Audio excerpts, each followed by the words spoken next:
Thank you so much for coming. I don't know how many of you really get invested in characters of movies and TV shows. Raise your hand if you like characters. This is what people in the the stand-up comedy industry called lazy crowd work, right? Just getting people to put their hands up and say yes. Easy questions. Who likes Comic-Con? Woo! Right, there we go. Now we're getting warmed up, having fun. Thank you guys for coming. If you were not at my panel yesterday, I am Andy Peloquin. I write dark, epic fantasy. And the one thing that I have learned about myself as a writer over the past, I'm going to say, wow, it's a decade of writing now, is that plot and world building is far less important to me, and I think a lot of readers, than people realize. What we really anchor to as readers, myself being a diehard reader, is the characters. Let's hear a couple of your favorite characters from pretty much any movie, TV show, anime, comic book, novel. Let's go. Let's hear some out. Nightwing. Who? Nice. Over here. Anybody? Optimus Prime. Well done. Over here. Deadpool. Thank you. Thank you. Venom. Delightful. Now, who can tell me where these characters live? What their house looks like? Right? How much of the world around these people do we actually remember? Right? We remember a little bit of Deadpool's apartment from the movie because of how memorable they made certain elements of it, but really, no one cares. I'm not going to say no one cares, but we care far less about the world and the details around the character than the characters themselves, because it is through these characters that we feel things, right? We experience the emotions that these characters are experiencing, and this is how we end up crying at a really sad scene, or we end up laughing at a really good joke. Characters are what anchor us to whatever world we're reading, and so that's what, as a writer, it's all I care about, or it's most of what I care about, and then the world kind of just shapes itself around the characters. So in this panel, I will be sharing with you 5 things that I use, or that I keep in mind to write the most addictive, kick-ass characters that I can. If you would like to take notes, now is the time to pull out the note-taking device of your choice. If not, you will just have to remember it. All right. I have taken notes on my phone so I can be prepared for this. The first one, and this is something that if you look around at this entire convention, you see that some people and some things do well, and it is physical attributes that are memorable. Look around at all of the really cool cosplay, and you can see just how important physical attributes are, right? You've got, for example, who knows what color Izuku Midoriya's hair is? Green, right? What does Demon Slayer character have that makes him very unique? He's got the scar, he's got the color of the coat, he's got the school-looking outfit, and he's got the sword, right? He's got a lot of different things that makes him very memorable. You in the back with the awesome staff. What are you from? What fandom are this? Oh, love that one. Haven't watched it yet, excited to give it a try. But you see how you... That's what I keep hearing. And how much do you care about the world around the characters versus how much do you care about the characters? I care about the world being bizarre about it. I'm an outlier. Very good. I like that. We need more outliers. The whole point of this first step is you want to give readers something to hang on to, something that you can be like, oh yeah, it was the character with the... And whatever that detail is, that's how they're going to remember it. Izuku Midoriya is the character with the green anime hair, right? Let's see. Dritz Do'Urden, for those of you who know him from fantasy, he is the dark elf with the panther. These are all very distinguishable details, physically memorable. So as you're getting into character creation, think about what is something you can give them that will make them stand out from the pack. The Mandalorian, he has no physical attributes because he's beneath the helmet, but that helmet is very physically memorable. So this is a very important surface layer element to creating any character. It's the first thing you want your readers to notice. Yes, sir? Has what? That's very true, yes. The Mandalorian has Grogu. He is the physical attribute that is very, very memorable. The little Yoda-looking dude. That is what we all remember from The Mandalorian. How many of you can tell me the color of his belt? Everyone's going to give me a different answer because the belt is very unimportant when there's Grogu hovering and the little thing next to it. That is a memorable character from the very beginning because he is physically unique and interesting. Whatever he said was probably right.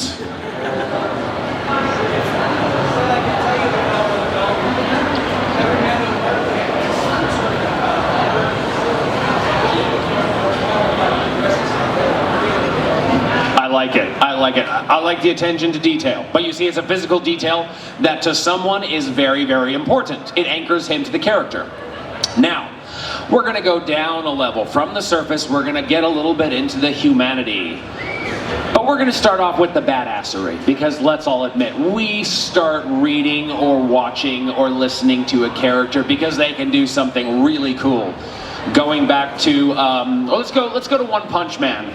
He's memorable because he hits with one punch and the battle's done. So everything else that happens around him, you know when he does that punch, what's gonna happen, right? So this element of badassery is something that you immediately cling to because let's be honest, there's a bit of wish fulfillment for all of us in every movie and TV show.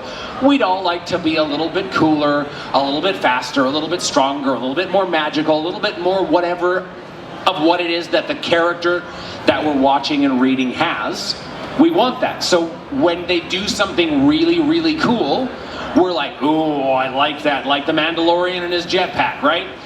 You may remember the little stinging darts that he shoots, but boy, are you gonna remember that jetpack because it is cool.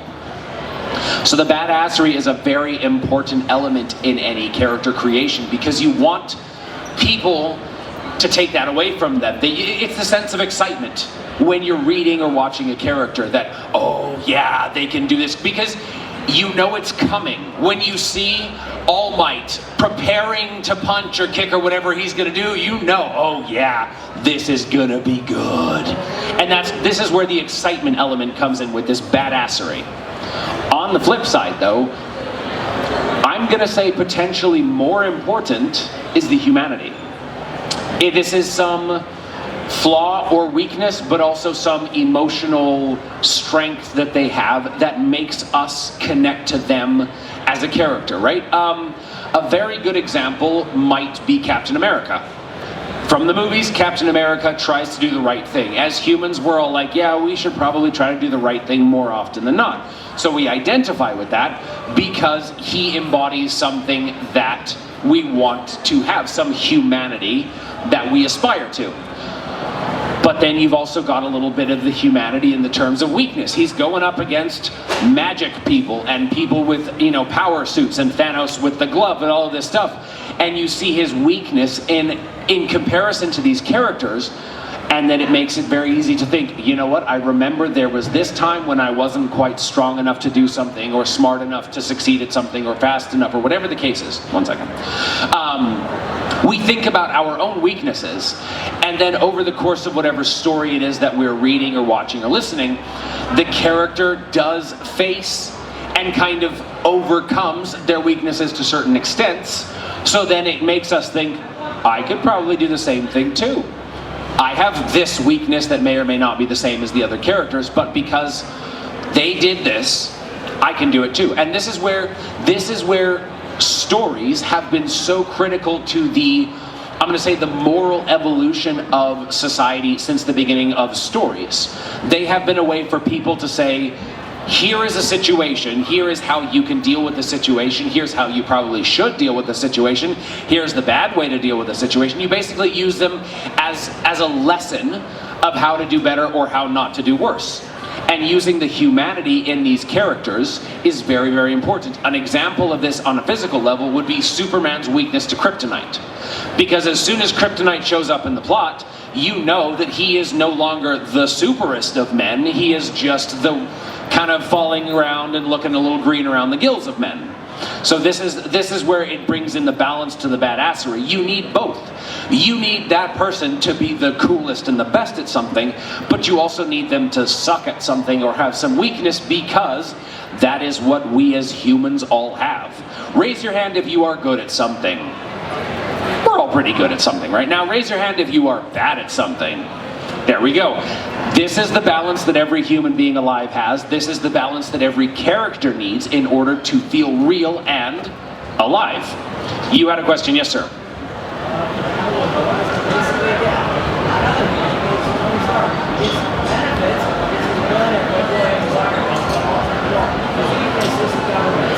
Yeah, so Tony Stark, great example.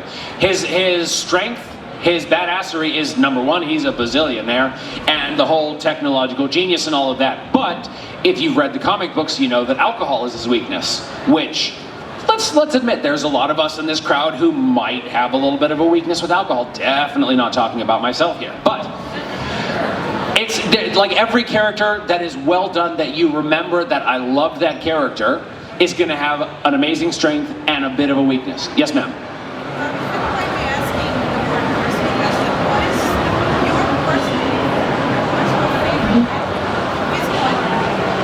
Of my characters, what is my personal favorite physical attribute of characters? Like in general? You know, I don't know if you've noticed, but I am slightly on the larger side. I am a sucker for a giant character. You know, someone who's big, but then is, you know, smart and gentle, because I like to imagine, you know, a little wish fulfillment that maybe I'm smart and gentle, you know, we'll see. But I really do like a big smart guy. That's my personal thing.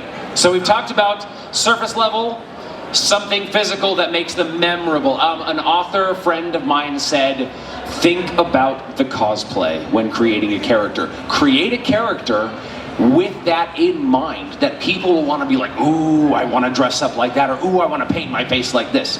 Think about the cosplay. Then, badassery to make them someone that we'd all want to be. Humanity to make them someone we all can imagine ourselves being, because we're all human like that. Then, pillar number we're going to call this 4th because that seems right. This is a fun one. A unique attitude to the world around them. It's wordy, I apologize for the wordiness of that. But what makes it cool is that it sets them apart from everybody else around them, even if they are the same. An example, I don't know how many of you are familiar with the genre of progression fantasy. Progression fantasy is basically like a video game where you advance levels and in the fantasy story. So maybe it's a character who starts out as a newbie and they're working towards advancing to beginner and then intermediate and advanced and expert, right? In whatever level is quantified in the book. Every single one of the main characters in a lot of progression fantasy novels, their one unique attitude to the world around them. They're never the strongest, they're never the smartest, they're never the fastest, they're never the most advantaged in terms of like starting abilities. The one thing they all have is work ethic. They work their asses off, double time, triple time to succeed. This attitude to the world around them, to their abilities or to their progress, is what makes them succeed. Izuku Midoriya, again, in case you hadn't noticed, I had just recently finished watching My Hero Academia in the last few months, so it's on the brain. His attitude is that even though it's gonna break him again and again, he's gonna keep trying to learn, and he's gonna try to keep practicing with the thing. And as you watch the seasons go by, he gets the other people in the hero school to do it along with him. So the ones who succeed the most are the ones who adopt that unique attitude to the world around them. Now, at the same time, yesterday in the panel, someone was asking about, let's say if you wanted to write a fantasy story where sexism was the norm as opposed to something that we as society frown on, right?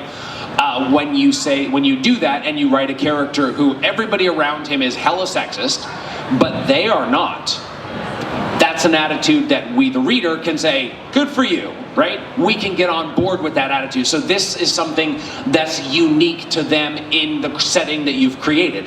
And because of that, maybe, let's say in this hypothetical example, the women have been banned from using magic in this world. And then all of a sudden, because this person has abandoned or abolished the sexist attitudes, he finds female friends, and they happen to be way more powerful. Or in the Wheel of Time, it's reversed. Women are the only one in Wheel of Time that can use magic, and then when Rand and the other people start practicing magic, it brings balance to the magic. So it's all about finding some way that this character, attitude-wise, is different from the world around them. They could have the exact same ability. They could be exactly as powerful as someone else when the book starts, or the movie starts, or the comic book starts.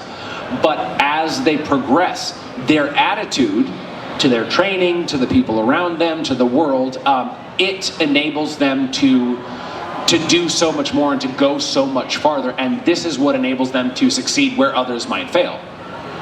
And the last pillar that we're going to talk about, and this is a very, very important one that a lot of storytellers fail to take into account, and this is agency.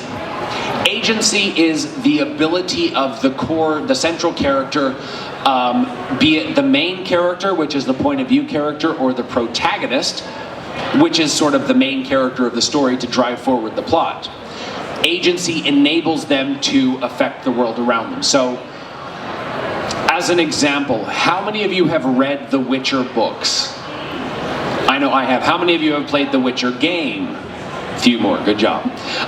In the Witcher, you are giving the character agency. You drive them. You tell them where to go. You tell them what to say. You tell them whether to get on or off the horse, whether to take a swipe at the guardsman, whatever the case is. You are in full control. You have full agency. In the Witcher books, the Witcher spends an entire book just kind of wandering. And that is where most of the people who are like, The Witcher was okay in the book form, that's where they tap out. Because in this one book, The Witcher had zero agency. So agency is all about driving the events around you forward. And the most memorable characters are not necessarily going to be the most powerful ones, as you see, again, going back to My Hero Academia. Izuku is potentially the most powerful character, but because of the choices he makes and inspiring the people around him, he drives the plot forward. He has the most agency. And you can see that in the later seasons when all of the characters are coming back to him and saying, oh, Izuku, you inspired me to do this, and so I trained really hard over the summer break. Or, oh, I went and did my internship here, and because I remembered you did this, I did this. And this is where the character's agency, it expands beyond their immediate circle, and it makes them the driving force behind the plot. And if you can give the character agency, then it becomes a very, very interesting character. Because let's be honest, we would all like to be able to dominate and manipulate and control events around us, right? In our own lives, we have a lot less agency than we'd like. We do have to get up and go to work even if we don't want to. We have to do a lot of things that we don't want to do when really we'd like to just be in charge of our own lives entirely. So again, we get back to the wish fulfillment, but also something to aspire to. It's why you have a lot of people right now saying, take charge of your life, work from home, start a new business, be your own boss. Like that's a message that's being spread a lot, and is very popular because it's what people want. They want to have agency in their own lives. So, yes, sir. If I'm understanding you, it's kind of like agency is the impact that character is able to directly affect on the life around them. Yeah? So agency, it means starting internally, right? Let's say I am just a random guy, and someone comes up to me and sucker punches me on the street. If I have no agency, I'm going to fall down and I'm going to go about my life like nothing happened. I'm going to have a black eye for a week or two, and then I'm going to go back to my boring little life, right? That's a movie no one's going to watch. But a character with agency, he's going to get back up. He might be going around his boring little life for a little while until he decides, you know what? I'm done being pushed around. I'm going to sign up for a boxing class. And then he goes and he starts hitting the bag, and he gets punched and knocked down a lot.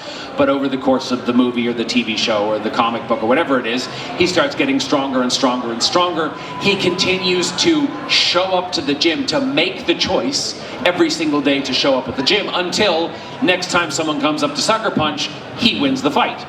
This is where agency is. It is the power to make a choice, and making that choice again and again and again and again, or a choice again in every single circumstance, as opposed to letting things happen to you. When there's a character that things just kind of happen to them, you feel like, well, come on, do something, you know, have some control, have some action, even if it's the wrong choice. Make a choice. Commit to it, go some kind of route, and then keep making choices daily until you get where you want to go, or you end up dead because you made the wrong choice far too many times. But that is what agency is all about, is about making the choice. So, to quick recap. Number one, anybody remember what number one was? Physical attributes that's memorable. Good. Number two. Badassery. Badassery. My personal favorite. Number three. Humanity. Number four. Unique attitude to the world around them. Very good. Unique attitude. And number five. Agency. Excellent. And because we blew through that in 20 minutes or less, we have time for questions. Woohoo! Yes, sir, in the front. I'm sorry, what's that? What is some of the stuff I have written? I have, oh boy, 45 books published, 6 series, Badass Half-Demon Assassin, Thief, Soldier, Street Rat Save the World, Dragon Blood Assassin, and Sci-Fi Sniper. I write real action-packed story, and this is where I say you need something that is action-packed and badass, because if I wrote stories that were very romantic heavy, maybe it wouldn't be focused so much on the badass as much as very, very handsome and charming, which I'm not very good at, but that is what I've written. So I am on book 46 right now, and I have spent the last 10, 11 years obsessing about characters and trying to make each one as interesting as possible. So I will not pretend to be the be-all and end-all when it comes to expertise, but I will say I am as obsessed as it gets with characters. Anybody else? Yes?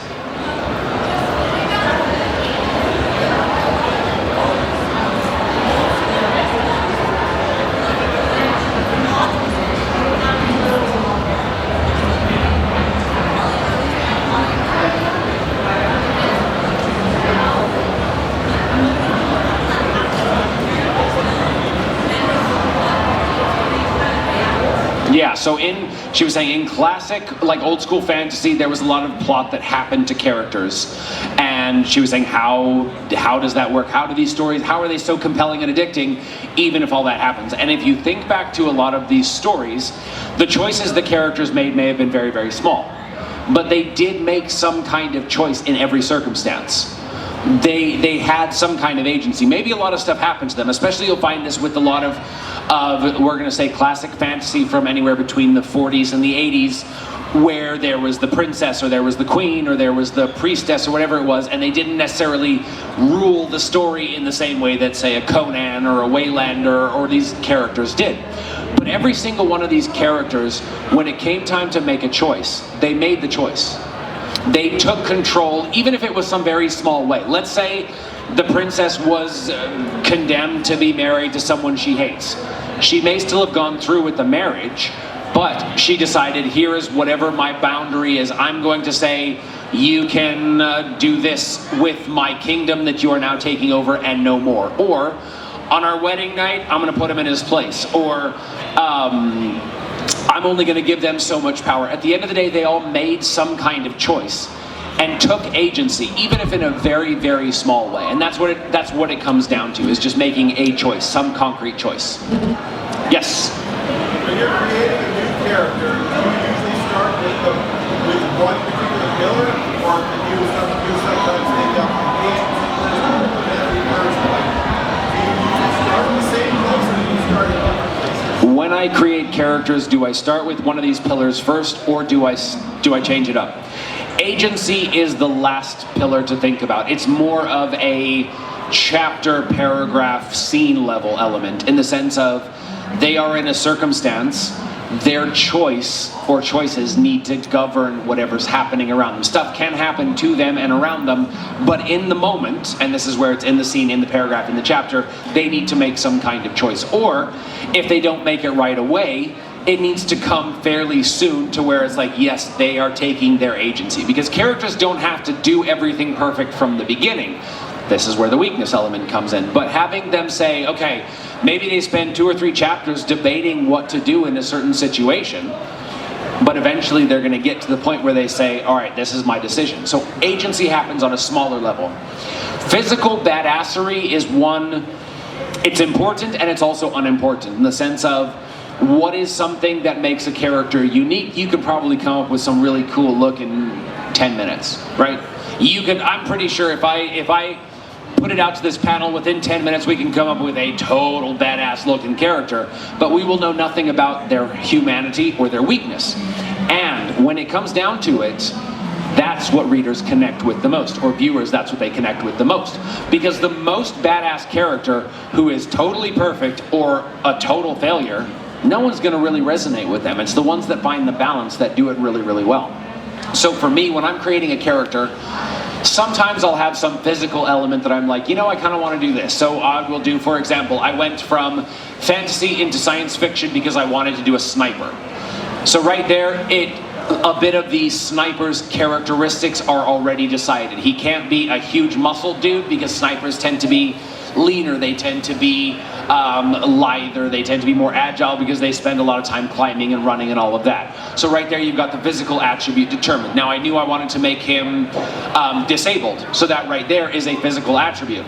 Everything else that I did, I mean, I see him as kind of dark-ish hair, military buzz cut, square jaw. How much more detail do you really need than, oh wow, this dude is a sniper and he's in a wheelchair and yet somehow he manages to be really, really cool? Like that's the detail that really sticks out. But that's because it's very central to the story. And it's also his physical weakness. When he's in the wheelchair, he's not going to be doing really cool sniper things. It's when he's out of the wheelchair, when he's in his power armor, that he goes and he does really cool sniper things, and that's where his badassery comes into play, because he's got this really cool suit of power armor that turns him from wheelchair guy into flying around Iron Man style or Mandalorian style and shooting people. The thing that I resonate with, like I said, was humanity, badassery and humanity, so that's usually where I start. Those are the things that ground me in a character, and as a writer, I need to understand the character's mentality and their mindset and their approach, because that's what informs their dialogue. If I'm a soldier and some dude comes up and tries to punch me, that guy is going down on the ground because that's how soldiers are trained to react. If I'm a cop, maybe something different. Now, if I'm just random guy off the street, I'm probably gonna have a different reaction. So knowing who these people are, their humanity and their badassery, governs everything about their scenes and how their story shapes. Because you figure out what they're good at and you take it away from them, and you figure out what they're bad at and you throw all of that at them. That's basically every single story ever written. Yes, in the back.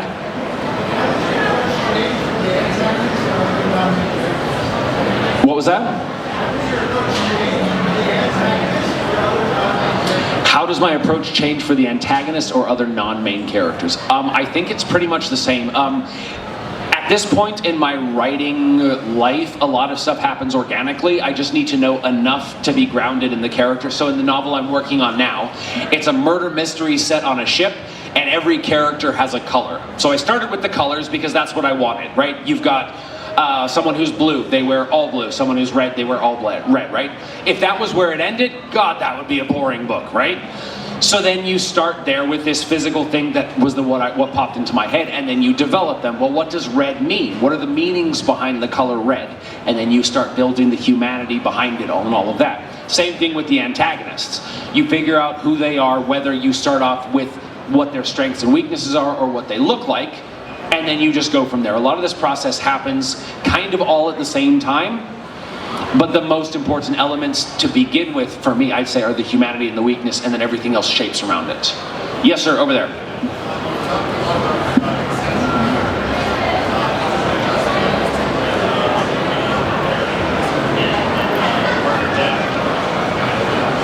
So Arthur Dent is what we call he's a protagonist, a point of view character. But he's not the agency. The agency character is more Zaphod Beeblebrox, or the other characters around him. Same as like Watson and Holmes. Holmes is the character with all the agency. He is the protagonist. John Watson, he does stuff. You know, he shoots people, he takes a punch, he goes and he does stuff. But at the end of the day, it's Holmes who's driving the story forward. John Watson is an exceptional medic, right? He's an army medic. He's got a pistol, he knows how to use it. He's got a limp, which is a physical attribute we all kind of remember. He's a very solid, supportive character, and that's really all we need to know about him because Sherlock Holmes is the one with all the agency. He's the one, we wear the hat, we wear the tweed coat, right? He's the one that we all remember. He's the very unique, compelling, and engaging one. So there are some novels that take that structure of main character, which is the point of view character, versus protagonist, which is driving things forward, and some just combine them both in the same one. It all depends on how the story is told. Yes, sir? Does your character have to want to be the winner in the first place, the main solution? Is it still possible to have an interesting character that strives in life to achieve second place? Kind of like Dash in the race scene in Incredibles, but as a further point for the character.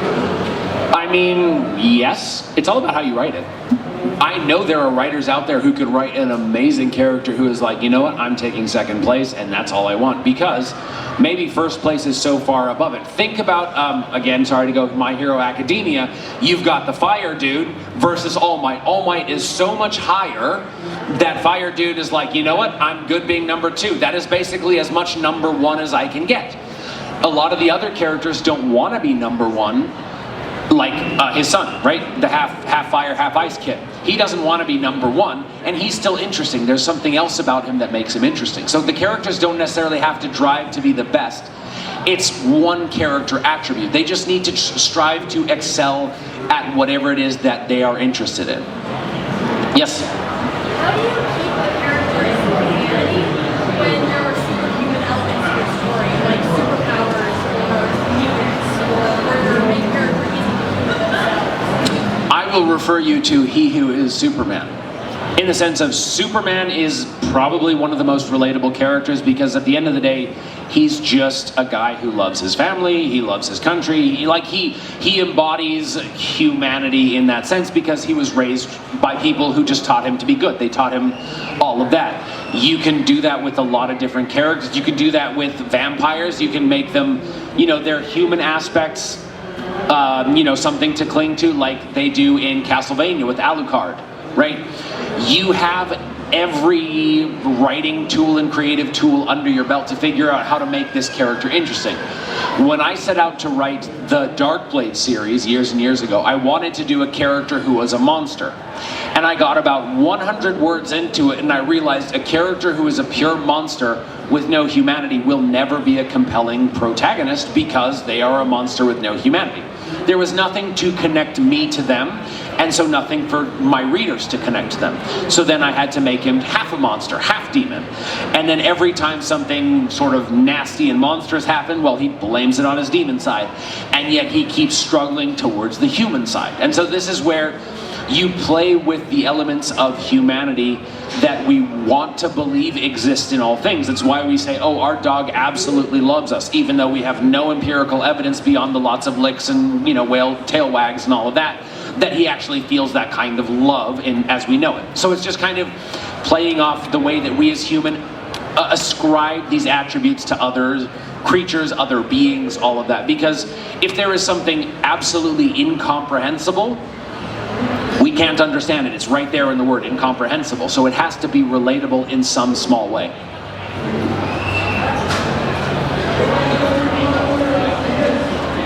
I cannot hear you. How fast All of the layers? Okay. This is where you get into the slow reveal that comes with character. How many of you have met somebody new in the past 6 months? How much do you really know about them? Right? There are people that you maybe met at work, you talk with them around the water cooler, you say hi, right? I went to kickboxing with this one guy for an entire year, and it wasn't until 2 months ago that I found out that he has read all the Witcher books. Right? This is how little we actually know about people around us. Now, if it's your best friend, if it's your boyfriend, your girlfriend, your father, your mother, whatever it is, you know a lot more about them. But you never know everything. There's always more to be discovered. So think about that when you are layering out the details, right? In every conversation, My approach, I will say, I will not speak for all writers with this one, but when I go into a conversation in a story, that conversation has one point to it. You don't get to that point right away. It's not like you walk up to someone and say, this is what I want, end of conversation, right? You take time to get there. Hey, how you doing? How's the weather? How's the family? You know, what you been up to lately? What you been reading? What you been watching? And then eventually, hey, can I ask you a favor? Hey, can I borrow $50? Whatever the case is, it takes you time to get there. So the same thing with any conversation between characters in a story. It takes time to get there. So go into these conversations willing to give them space to happen organically, right? You start off, someone has to open the conversation with some detail, right? It's a beautiful day. Boring intro, but at least it opens things. And then slowly there's the back and forth and back and forth and back and forth, and it gets bigger and bigger until someone reveals something important. And then maybe the conversation goes deeper and deeper from there, or they're interrupted and they can't reveal more. So it's all about how much you want to reveal at any given time, but you don't need to reveal everything. My advice to anybody who is writing anything of any sort, always start off with the badassery, because that's what most people engage with, right? If you saw someone winning in a fight, you probably wouldn't care how they feel about their mothers, or you know what their humanity is. You're like, yes, they're gonna win the fight. And then afterwards, you wanna find out more about them and connect with them. But the first thing that I connect with, at least as a reader, is the badass element. So you start off with the badassery, and then you start to layer in the humanity while they're being badass. You can use the same scene to show both. So as an example, in the first book in my Darkblade series, Badass Assassin starts out just murdering the shit out of a bunch of people. Probably not super human there, but hella badass. But by the end of the second chapter, you see, okay, he's murdering the shit out of all these people because they are human traffickers. The way he responds, he opens the container where all these people have been trafficked in, and he throws a couple of, pouches of gold coins, which is a fucking lot of money, and he's like, do the best you can. This is as much humanity as this character is capable of showing at the time, but it's just enough for you to say, well, he just killed 50 people, but I kind of like that. He's not so bad after all. He's not the worst person in the room. So this is where you start you can do as much or as little as you want in every single scene, but give it time. You're not going to divulge everything right away or all at once. Every scene should serve a purpose to reveal just a little bit more of the humanity, and of course the badassery every chance you get. 1 second. Are there any questions from this side that I haven't answered or seen?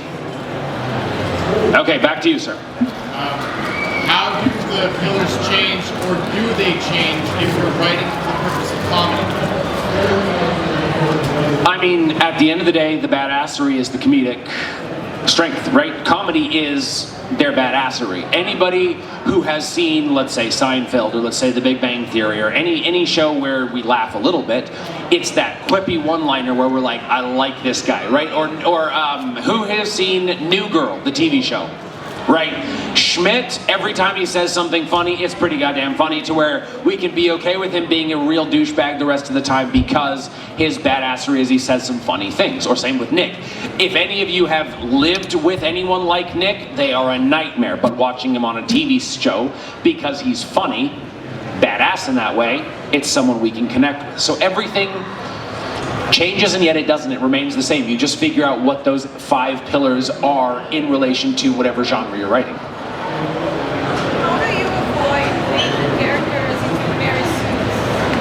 How do you avoid making characters into Mary Sue? You just give them a different name.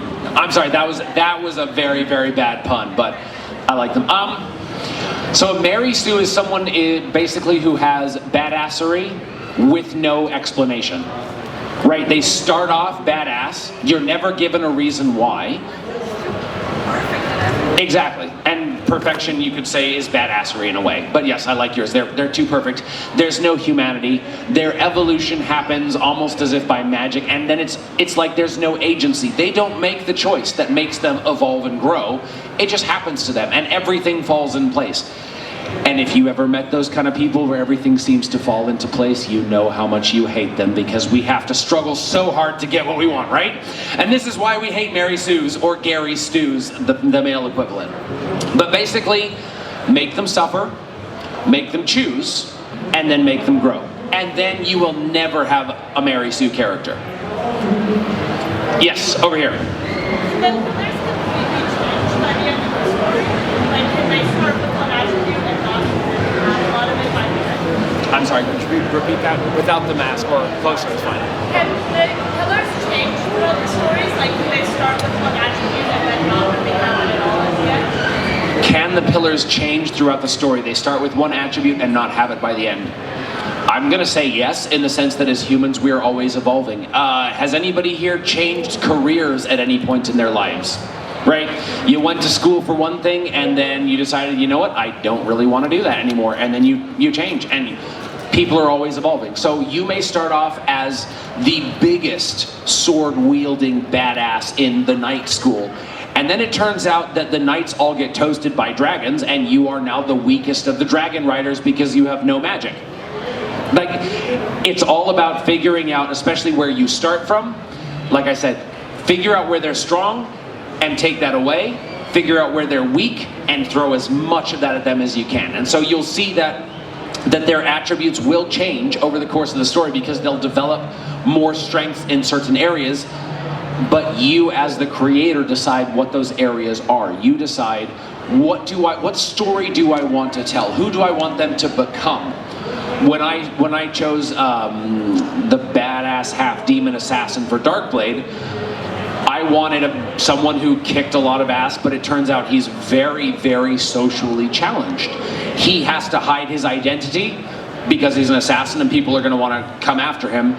So he has no human connections. So he is an outsider in a world that has no place for him. His whole story, especially the first story arc, is about connecting with people.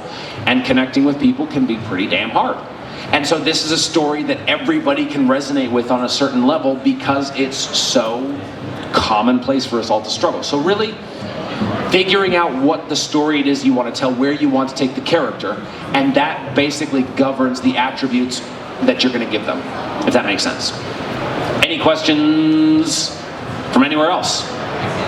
We have run out of questions and not time. Uh-oh. Yes.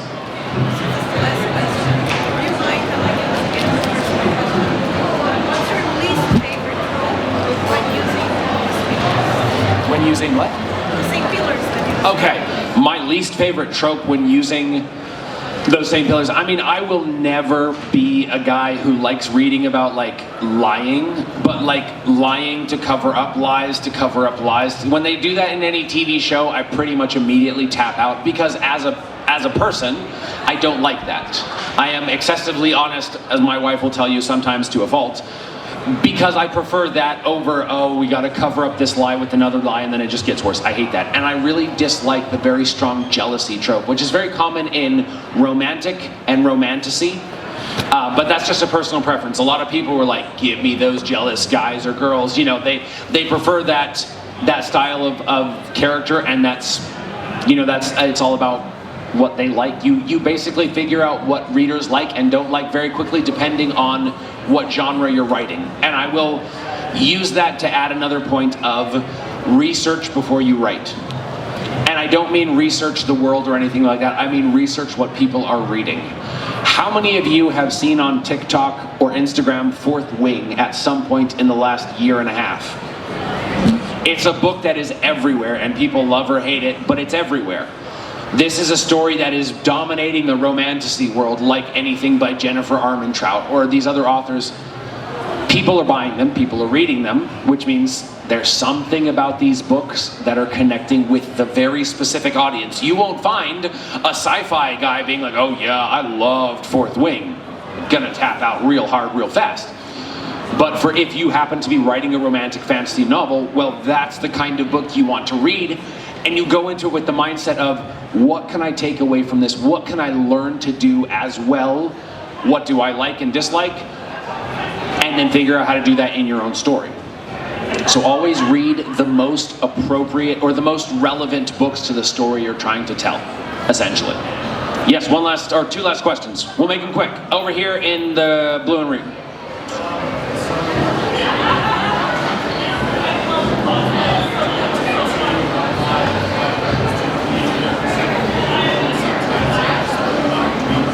So every single character, every single human being has that. We're all good at something, we all suck at something, we all want to have control in our lives, we all have some physical attribute that makes us very, very unique, or somewhat unique, and then we all have whatever the fifth one was that I can't remember offhand without looking at my phone and being embarrassed. But we all have those 5 things. So you basically need to give them to everybody to varying degrees, right? Maybe it's a side character who comes in for 1 chapter and is gone.